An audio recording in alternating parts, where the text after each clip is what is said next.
honor the memory of the arguably the most successful and influential high school and youth coach in the history of Southwestern Ohio soccer. It is fitting that 3 of the head coaches tonight have all gone on to running highly successful high school programs of their own and have remained extremely dedicated to the schools they represent after having been mentored by Steve Cummins.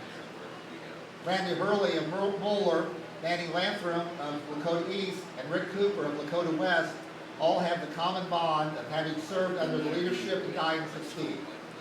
So much of what they coach and their passion for the sport has been fueled by what Steve taught and shared with them. His influence is still felt today, nearly 7 years after his passing.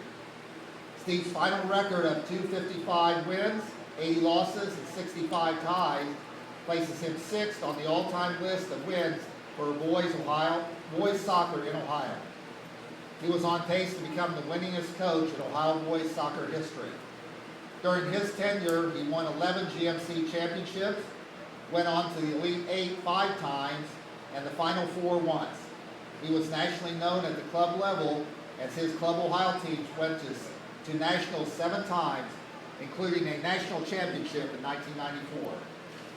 As impressive as his coaching credentials may be, he was first and foremost an educator. He taught science and physical education in the district for 20 years. Steve was highly intelligent and was a great conversationalist on nearly every subject. His impact on his former players and coaches is still felt today as it continues to ripple through the soccer, business, and academic community. Steve was extremely dedicated to his parents, his wife Jill, his children Evan and Caitlin, his students, his players, his staff, and his friends. His influence and impact on Steve's life can never be truly expressed in these few words, but he will be forever remembered, and our time with him will always be cherished by those of us who had the honor to be in his presence. We will all remember Steve in some special way: son and brother, husband and father, coach and teacher, but we will all remember him fondly as a friend.